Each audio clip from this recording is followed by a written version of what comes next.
Saludemos a esta hora a Mauricio Albeiro Montoya, investigador social, profesor universitario, a quien siempre estamos recurriendo para hablar del análisis más allá, desde la significación, desde la simbología en fin, más allá las cosas tienen otro matiz.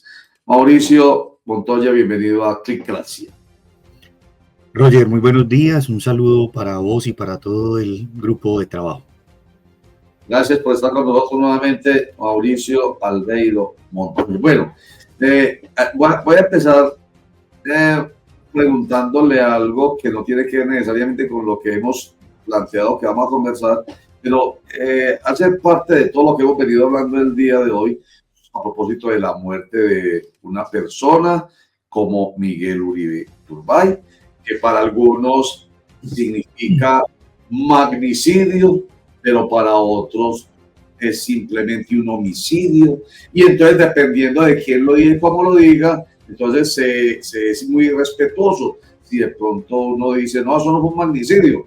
Por ejemplo, vamos a ser sinceros, para nosotros acá en Clickracia, el canal.com, no es un magnicidio, pues digamos que era una joven promesa de la política, una persona que se destacó en su partido, que se destacó en el Senado, que se destacó en el Consejo de Bogotá, en la Secretaría de Seguridad, creo que fue de Bogotá, pero digamos que compararlo con personas como, hablemos de uno muy reciente, de Galán, de Luis Carlos Galán, o con una persona también recientemente muerta, digo recientemente, en 1995, como Álvaro Gómez Hurtado.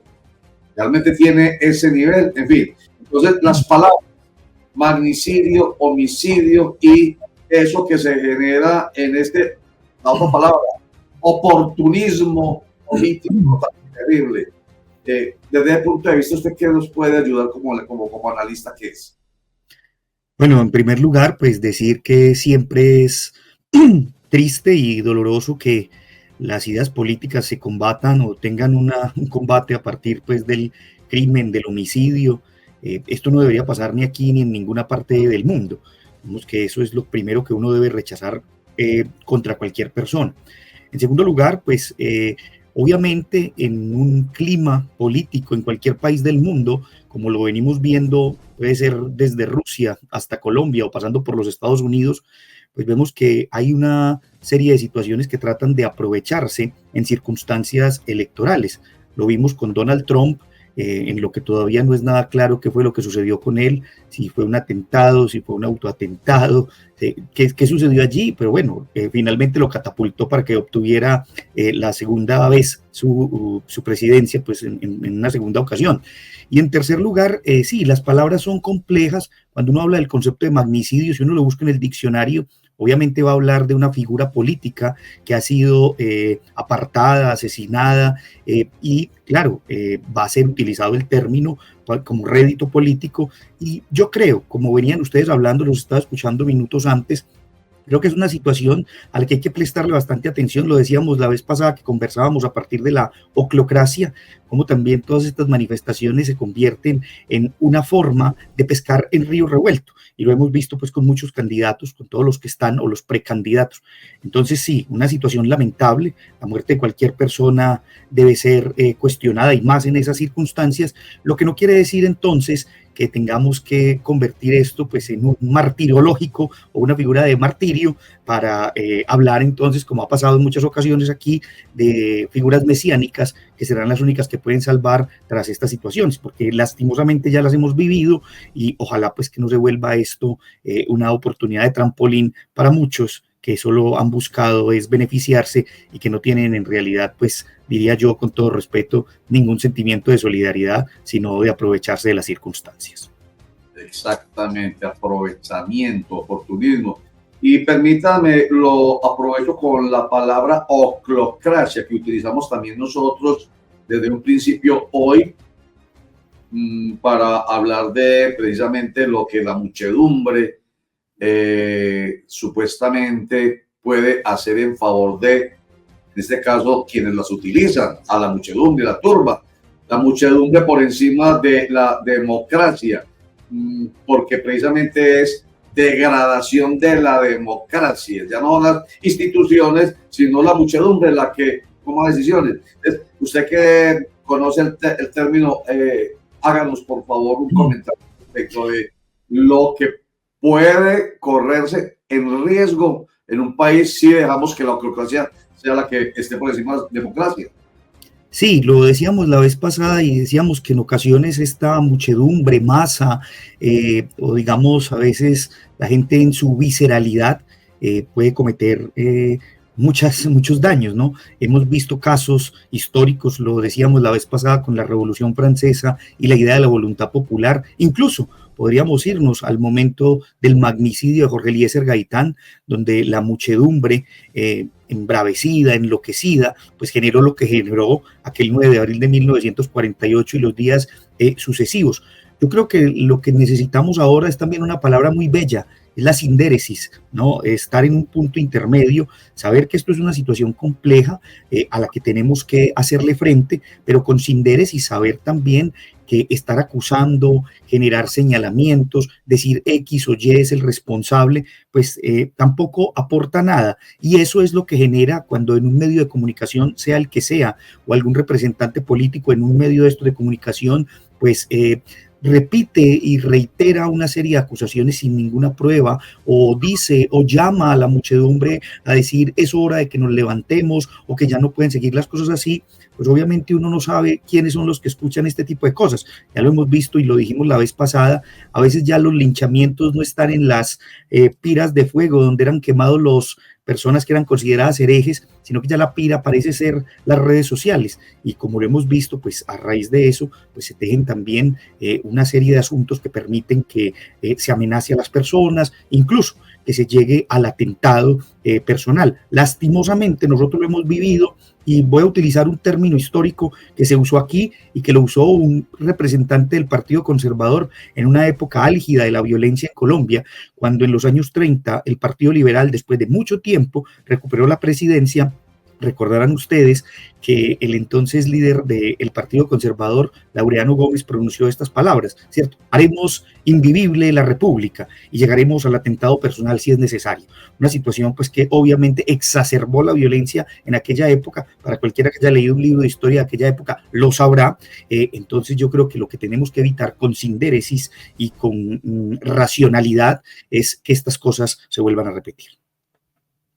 Profe Mauricio, qué gusto saludarlo, qué pena tratarlo con tanta formalidad, pero es que usted casi que hace parte del panel de esta mesa, entonces, pues, gracias, Javier. Es un gusto. Pues yo quiero retomar un asunto sobre ese tema que usted plantea, me parece muy interesante. A raíz de este homicidio que todos lamentamos, unos más, otros menos, pero igual que sacude políticamente al país, pues muchos han llamado han sonado las campanas de alerta diciendo, ojo, vamos a volver a los 90. Yo cubrí orden público en los 90 y yo me acuerdo que yo me levantaba con la noticia que iba a ser abrir página en El Colombiano al día siguiente. Una masacre de 70 campesinos por allá en El Salado o en Ciénaga de Oro, bueno, en fin. Pero en la tarde todo se nos cambiaba porque las FARC hacían una pesca milagrosa y secuestraban a 70 personas. Entonces era un asunto, una cascada de acontecimientos impresionantes. Entonces lo que quiero comparar es qué pasaba en esos momentos que la sociedad colombiana estaba sumida en esa espiral de violencia tan grave y qué diferencia hay hoy frente a lo que vivimos, que no se puede decir vamos a volver a esos tiempos. Sí, a ver, yo creo que eso también es como una especie de sofisma. Yo he escuchado mucho en los medios de comunicaciones, vamos a volver a los 80, volvieron los 80.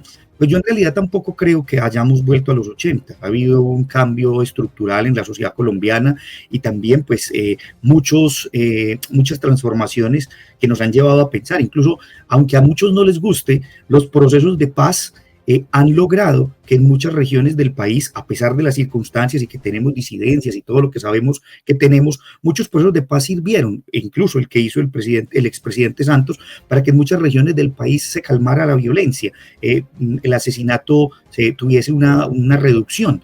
Obviamente, pues seguimos con ese tipo de problemas, pero yo no creo que vamos a volver allá.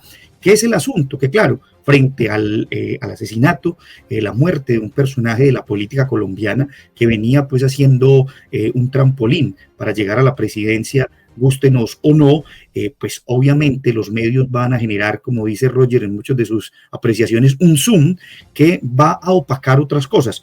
Usted lo decía muy bien, es que si nosotros solamente miramos entre el año 88 y el año, podríamos decir, 2000, entre esos 12 años, la cantidad de masacres que se presentaron en este país, y muchos de ellos incluso anónimos de los que ni siquiera volvimos a escuchar.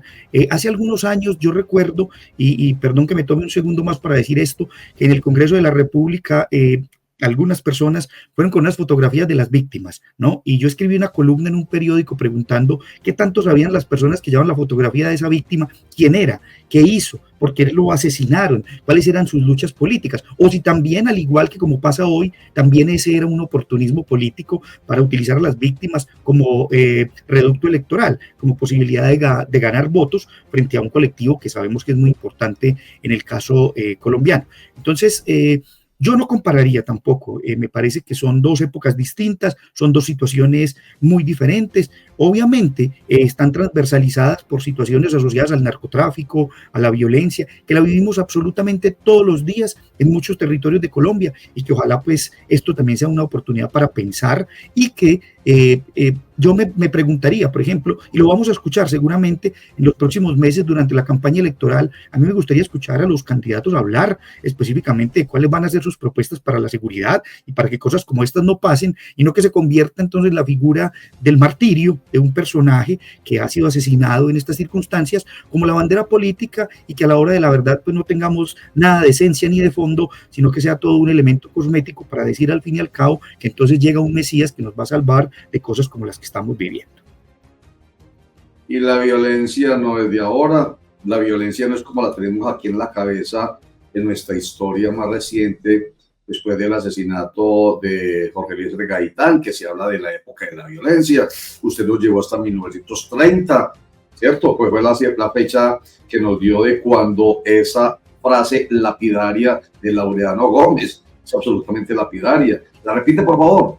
Sí, decía, vamos a hacer invivible la República y si es necesario llegaremos al atentado personal.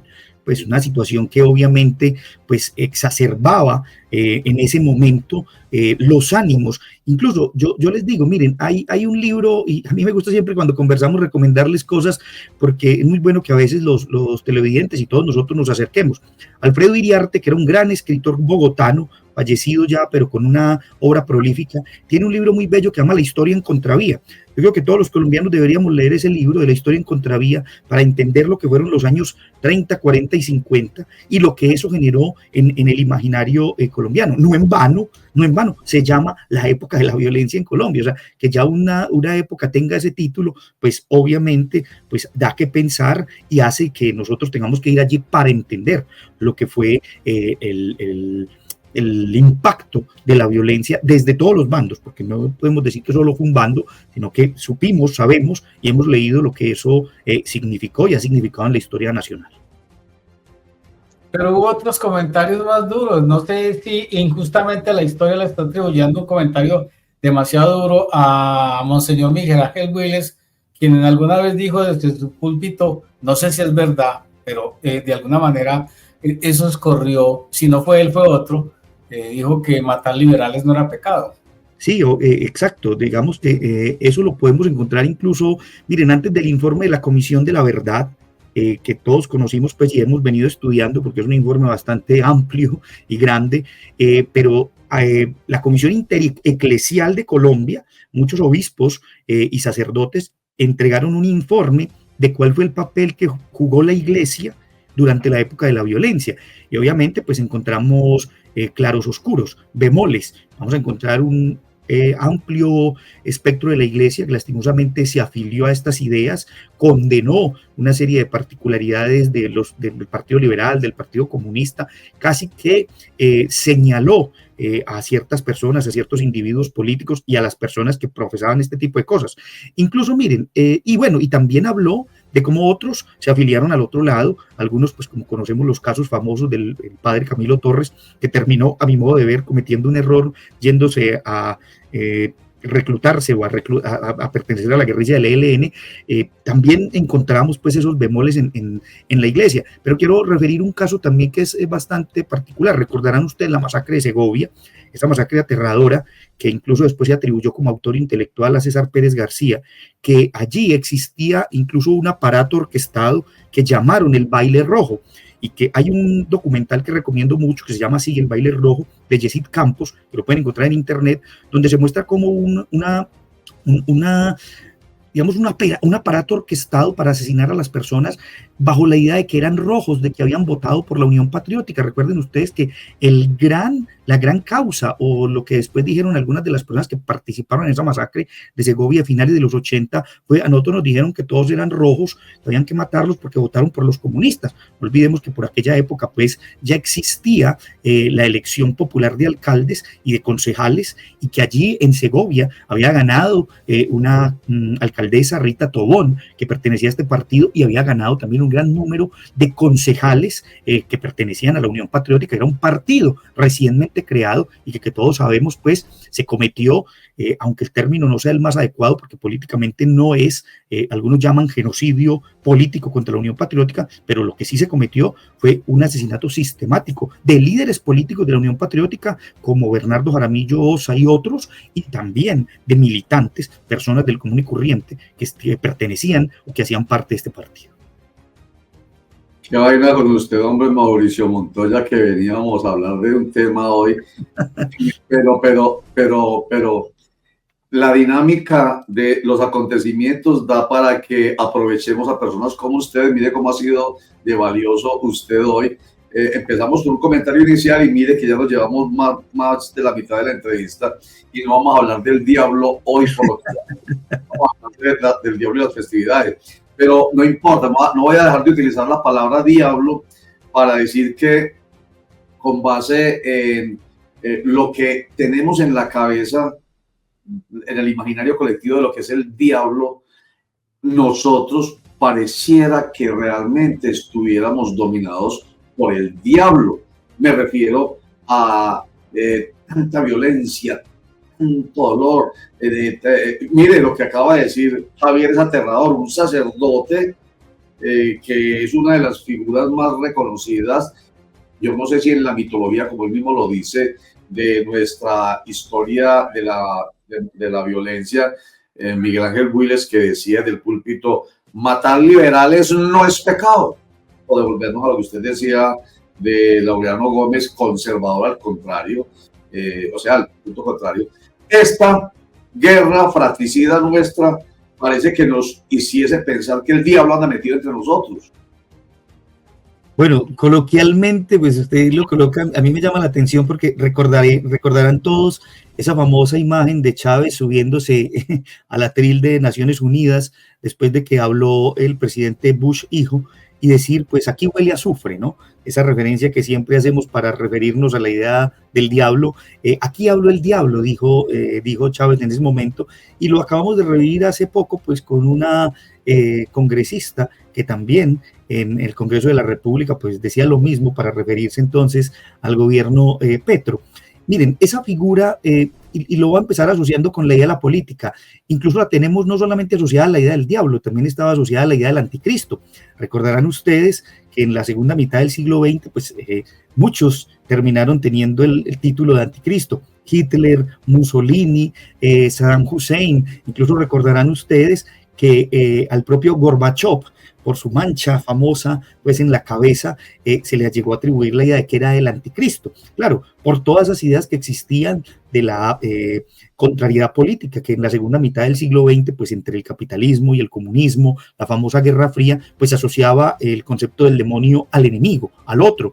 Recientemente, si lo podemos ver así, también pues se habló del famoso diablo, el demonio, que ha venido con el Islam, ¿cierto? Y que Osama Bin Laden y todo lo que esto representaba. Entonces también hemos trasladado, hemos transpolado, llevado al escenario político estas figuras que están muy asociadas pues a la realidad religiosa, mitológica y de nuestros conceptos que obviamente pues vienen a partir de muchos milenios en esa lucha entre el llamado bien y el mal, la disputa entre el bien y el mal, que es lo que nosotros podíamos pensar cuando se habla en la mitología. Mire, cierro esta intervención, esta parte diciendo esto.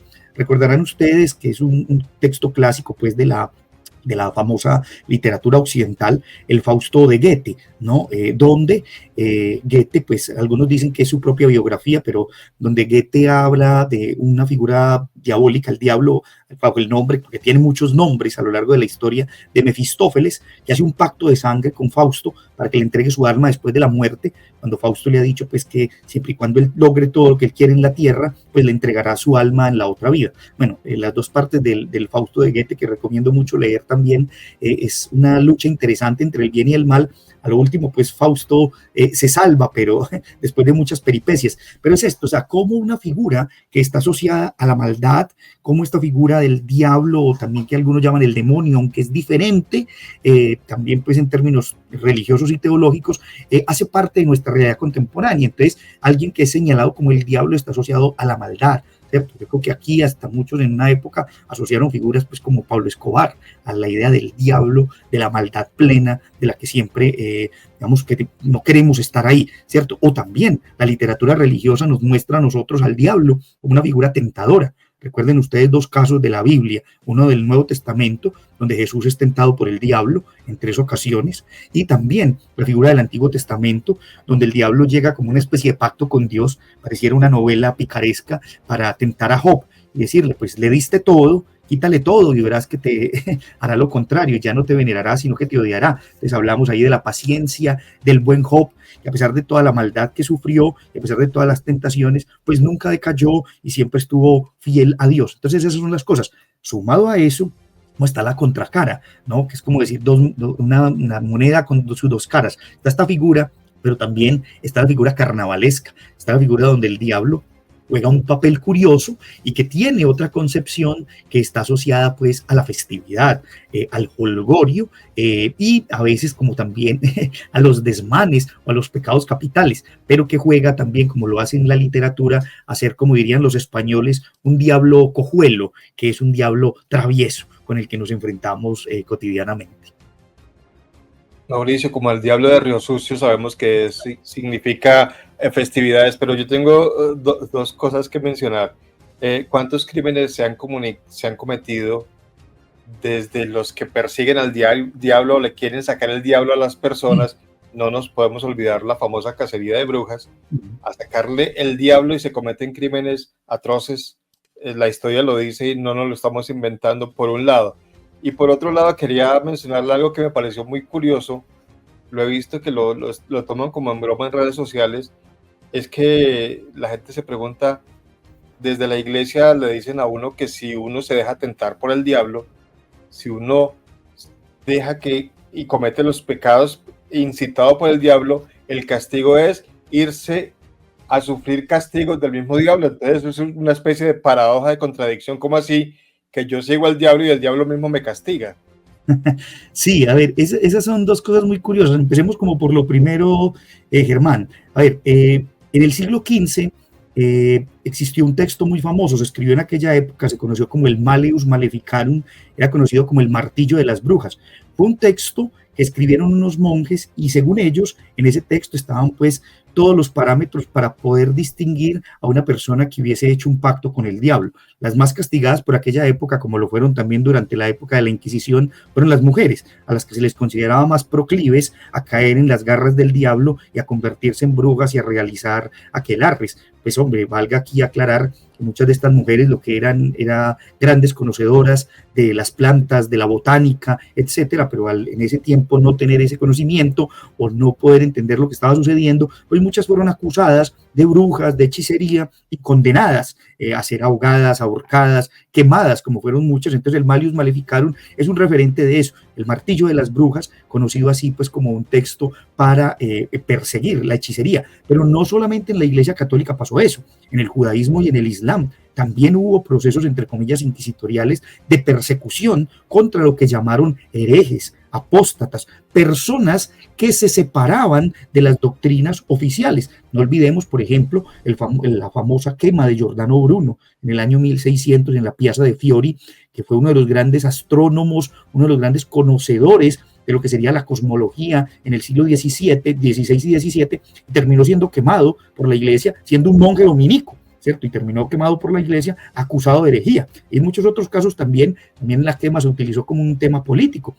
Jacobo de Molay, el famoso maestre de los templarios, fue quemado por el Papa y por Felipe el Hermoso, sobre todo con un objetivo político para evitar pues las críticas y para evitar que les cobraran una deuda, porque los templarios se habían convertido en los primeros banqueros de aquella época. Entonces, eso por un lado, en la primera parte de la pregunta.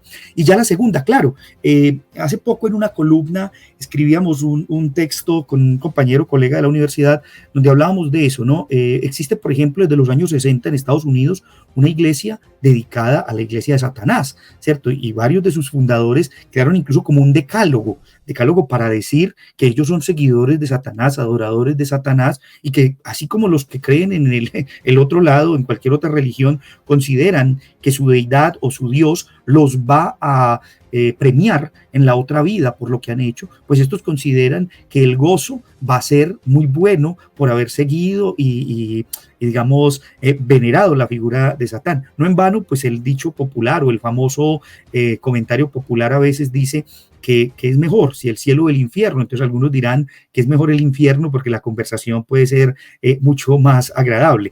Entonces, claro, los imaginarios que nosotros nos hemos tejido a lo largo de la historia son imaginarios que también han surgido en la literatura, y cierro eso, de esta segunda parte de tu pregunta, de tu intervención, diciendo esto. Mira, por ejemplo, para el siglo XI, XII y XIII, digamos esos siglos, cuando Dante Alighieri escribe la Divina Comedia, ¿qué está llevando Dante Alighieri a la Divina Comedia? Dante Alighieri está llevando el imaginario que se nos ha tejido en la historia de la iglesia, en las religiones, no solo en el cristianismo, sino también en el islam y en el judaísmo. El judaísmo habla de una especie de Sheol, el lugar de los muertos, donde quienes no resuciten quedarán allí condenados. El islam habla de un lugar donde es el fuego pleno y la gente sufrirá por no haber aceptado los preceptos del Islam. El cristianismo habla también de un lugar donde perece el alma, donde sufre los castigos por no haber aceptado. Pero recordemos en Dante Alighieri que teníamos esos lugares, ¿no? La tierra, ¿cierto? El paraíso, el infierno o el Hades, y también el limbo del que habla Dante. Pero todo eso asociado a un imaginario que se ha venido tejiendo. Y un dato curioso, algunos pensarán la Divina Comedia de Dante Alighieri que es una copia de un texto persa del siglo X conocido como el Arda Viraf, que era el viaje de Arda, un texto que también habla de un viaje por distintos escenarios, entre ellos el inframundo. Entonces, existe también, así como existe un personaje, existe un espacio al que se le asocia, ¿cierto? Dios con el cielo, el diablo con las figuras del mal, con el infierno, con el lugar del tormento, el otro será el lugar de la felicidad, porque siempre vivimos bajo esa forma binaria, no quiero decirlo, pero diríamos como maniquea, entre el bien y el mal, esa lucha que siempre está latente en el ser humano y en todos los seres humanos pues, que vivimos en estas dinámicas. Mauricio, pero es que yo creo que lo más genial de Dante Alighieri con su obra La Divina Comedia es que él, aunque puso un escenario virtual, los 9 círculos del infierno los llevó al interior del ser humano, y es muy, muy fácil de definirlo. limbo, la lujuria, la gula, la avaricia, la ira, la herejía, la violencia, el fraude y la traición.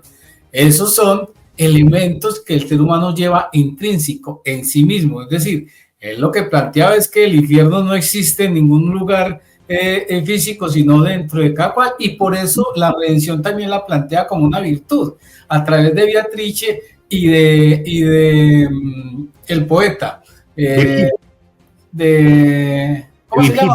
Virgilio. Es decir, la fe y la virtud son los que te van a salvar. Entonces, yo creo que eso es, digamos, que el gran aporte de Dante Alighieri en esta Divina Comedia, porque le dice al ser humano, la salvación, la condena está en usted, pero también la salvación dentro de usted mismo. Sí, digamos que también eso es una forma de interpretarlo. Yo con lo que dices, le recuerdo, por ejemplo, a Jean-Paul Sartre, este filósofo existencialista ateo de los años 60, que tiene una obra teatral de la dramaturgia, pues, de su escritura, llamada A Puerta Cerrada. Y A Puerta Cerrada es la mejor representación de lo que para él es el ateísmo, y él dice, el infierno son los otros, dice en una sentencia de esa obra, para de alguna manera también demostrar que eso no está más allá, sino que lo vivimos acá, que ese, digamos, coloquialmente o en el lenguaje popular o coloquial, mucha gente dice, no, que cuál cielo, que el cielo lo vivimos acá o que el infierno lo vivimos acá, no tendremos que ir a otras partes. Bueno, es una de las formas de interpretación, quienes consideran que después de esta vida hay otra que tendrá otras características. Miren, desde la antigüedad eso existe. Por darles un ejemplo, los griegos, por ejemplo, creían que al momento de morir, cuando ya no se transmigraba, porque los griegos también creían en la transmigración de las almas, una especie, entre comillas, de reencarnación, se decía, aquellos que se salven irán a los campos elíseos. Por eso esa avenida de París, que es bella desde el Arco del Triunfo hasta la Torre Eiffel, se llama así, los Campos Elíseos, asociado al mundo de la mitología griega, que es el lugar de la felicidad. Pero quien no vaya a esos lugares va a ir al Tártaro, y el Tártaro es el lugar de la condena y el lugar del tormento, ¿cierto? Entonces eso representa también nuestros imaginarios, sean tanto terrenales, pero también, digamos, espirituales. Y en ese sentido, como decíamos ahora, yo quiero introducir este juego de lo que decíamos del diablo cojuelo, del diablo travieso, de cómo el diablo se utiliza también como una forma para el juego literario. La literatura, por ejemplo, los hermanos Grimm trajeron en un cuento muy famoso. Recordemos que los hermanos Grimm pues fueron unos personajes que recuperaron un montón de cuentos de la Alemania de aquella época, pues del siglo XIX, cuando no se llamaba Alemania todavía, de todos estos reinos, y recuperan todos esos cuentos, y que son los cuentos que todavía vemos en la televisión los fines de semana, o que veíamos de niños. Y hay uno muy famoso que a mí me llama mucho la atención, porque pone a prueba la idea de la astucia del diablo, porque el cuento se llama El Diablo y el Campesino, lo pueden ustedes buscar y se van a sorprender, donde un día el diablo llega con una bolsa de oro y tienta a un campesino y lo pone a prueba y le dice, bueno, vamos a hacer una apuesta, a partir de hoy pues vos vas a hacer el ejercicio de sembrar, y todo lo que nazca por arriba será mío y todo lo que nazca por debajo será tuyo. Entonces dice que el campesino, muy astuto, lo que hizo fue que sembró nabos. Claro, crecieron por debajo, él se hizo rico y el otro no tuvo nada. Y después así continúa el cuento y el campesino resulta ser más astuto que el diablo, y el diablo se tiene que ir y entregarle la bolsa de oro. Entonces también es un juego curioso, porque es también mostrar cómo el hombre puede derrotar al diablo con astucia, o como lo tenemos nosotros en nuestra literatura tradicional, popular y coloquial de Tomás Carrasquilla en A la diestra de Dios Padre, con esa figura tan maravillosa de Peralta, que es capaz de montar a la muerte en un árbol y amarrarla, pues como decimos coloquialmente, de la horqueta, y poner a Dios y al diablo en aprietos, porque dejan de morir personas. La muerte ya no puede hacer su trabajo. Incluso el Peralta, el personaje principal de Carrasquilla, juega al tute, ese juego de baraja, de cartas que era muy tradicional en nuestros abuelos. Yo te recuerdo un tío que jugaba eso, y le gana, y además de ganarle, le obliga a que le entregue algunas almas que están en el infierno para él redimirlas en el cielo. Entonces, toda esta particularidad de esta figura del diablo, que también tiene otra cosa y que juega en los carnavales. Tenemos carnavales en distintas partes del mundo. Mire, les cuento una anécdota curiosa.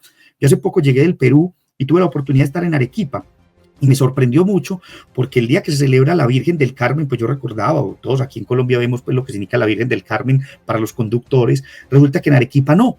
La Virgen del Carmen tiene otras referencias, también pues los conductores la veneran, pero hay un desfile de diablos, un desfile de matachines, un desfile de personas que personifican en su atuendo y en sus máscaras una diablada, y es una lucha entre el bien y el mal. O sea, que hay un elemento carnavalesco a partir de una fiesta religiosa, ¿cierto? Y ya, digamos, como lo vemos, el asunto también de las diabladas en Bolivia, donde el asunto de la minería juega un papel muy importante, porque el diablo está en la mina, el diablo tienta para que usted vaya por oro, para que usted sea ambicioso, para que usted también encuentre la muerte, pero también encuentre la riqueza. Entonces esos juegos van teniendo un papel muy importante. Y cómo no hablar, que digamos ese era uno de los puntos álgidos en el día de hoy, pues de lo que sucedió recientemente cuando en la asamblea del departamento de Caldas propusieron que el Carnaval del Diablo, pues que todos lo hemos conocido, yo he tenido la oportunidad de estar allí en ese carnaval, que es un carnaval que nació, digamos, desde el siglo XIX y que tiene una tradición impresionante. Ahorita podemos decir algunas cosas de esas, pero miren lo curioso, o sea, lo que son los imaginarios de nuestras realidades. En cualquiera, pues en una forma sana, entiende que proponer el Carnaval del Diablo como un ejercicio de patrimonio inmaterial y cultural es reconocer las tradiciones de un territorio, de un pueblo, de una gente que ha mantenido por más de 100 años este carnaval. Y uno encuentra pues dos personajes, una diputada del partido Mira, María Isabel Gaviria Calderón, y un diputado del Partido Conservador, Jorge Ariel Carmona, que dicen pues que votan en contra, que porque sus creencias religiosas no les permiten hablar de que el diablo pueda ser considerado un patrimonio cultural e inmaterial. Entonces uno no entiende cómo entender eso, ¿no? Si hay que respetar esas creencias o si en realidad uno ve esto también como un acto, perdón pues que lo diga así tan fuertemente, de ignorancia de los personajes pues que hacen parte de la representación política de la ciudadanía, porque obviamente pues aquí no se le está haciendo ningún culto ni estamos hablando de crear una iglesia, sino que se está hablando de un patrimonio cultural e inmaterial y que parece incoherente que dos personas pues no acepten que esto sea avalado. Finalmente pues en beneplácito y con mi aplauso esto pues por mayoría fue aceptado y hoy el Carnaval del Diablo, que es un carnaval muy reconocido no solo en Colombia sino a nivel latinoamericano y del mundo, pues sea hoy considerado un patrimonio cultural e inmaterial de la ciudadanía. Lamentablemente, Mauricio, no obstante este tema ser tan importante, vamos a tener que cortarlo aquí porque tengo otro invitado, pero ya lo ingresamos y mire que la conexión fue perfecta. Un último comentario para seguir con un saludo muy especial para Pedro Piedrahita Bustamante, politólogo de la Universidad Pontificia Bolivariana, que está con nosotros ya un instantico nomás. Para un comentario cortico, ¿el diablo en política está a la derecha o está a la izquierda? Esa es una muy buena pregunta. Bueno, aprovecho para saludar a Pedro, un gran amigo, colega también, con el que he compartido muchos escenarios, así que saludos a Pedro. Y bueno, no, yo no sabría, yo creo que el diablo se va disfrazando, ¿no? Por eso utiliza tantos matices. A veces puede jugar de un lado y a veces también puede jugar del otro, porque en su, digamos, forma, como dicen algunos, se presenta de distintas maneras. Y no olviden, digamos, para cerrar ese comentario, que existió una película por allá a finales del siglo XX bastante curiosa, El diablo se viste a la moda, ¿cierto? Que también incluso podría ser una forma de entender cómo existen distintas caras, se presenta de distintas maneras y a veces no lo reconocemos. Perfecto. Mauricio Albeiro Montoya, profesor universitario investigador, gracias. Muchas gracias. Dice, si puede poncharme ahí a Pedro Piedrahita Bustamante para que se saluden. Sería bueno si lo tenemos ahí, o de pronto, a ver, yo miro, ¿qué le pasó a Pedro? Uy, me veo raro. ¿Qué más? Mauro, un saludo Roger, a toda la mesa de trabajo. No sé, hombre, yo creo que es la cámara que está como defectuosa. Vamos a hacer una cosa. Se convirtió en un holograma. Sí. El diablo es una expresión también que se utiliza mucho, ¿cierto? El diablo está en los detalles, como se dice por ahí. Me quedaré aquí muy atento y presto a escuchar a Pedro también con sus intervenciones. Lo saludo también, le mando un abrazo a ustedes, Roger, gracias por la invitación y siempre por abrir estos espacios, y a todos los amigos de la mesa, un saludo. No, señor, a usted gracias, Mauricio Albeiro Montoya, porque miren que, como lo dijimos en la introducción y siempre que presentamos aquí a Mauricio, nos ayuda a trascender el tema. De verdad que yo sí siento que se trasciende, y si nosotros realmente escuchamos entonces nosotros entendemos más. Y en la medida en que se entiende, no se cae lamentablemente, como mucha gente, como ese par de diputados que mencionó. Aquí estamos de todas maneras juzgando, yo estoy juzgando porque sí me parece, que decirlo también, no podemos, de los diputados de Caldas, en el séquito de la tiranía de la ignorancia, que es tan lamentable y tan dolorosa para nuestro país. Porque cuando la ignorancia domina, así digo yo, es el diablo el que está metido ahí. Desde el punto de vista del imaginario que tenemos del diablo. Esto nos tiene que inspirar.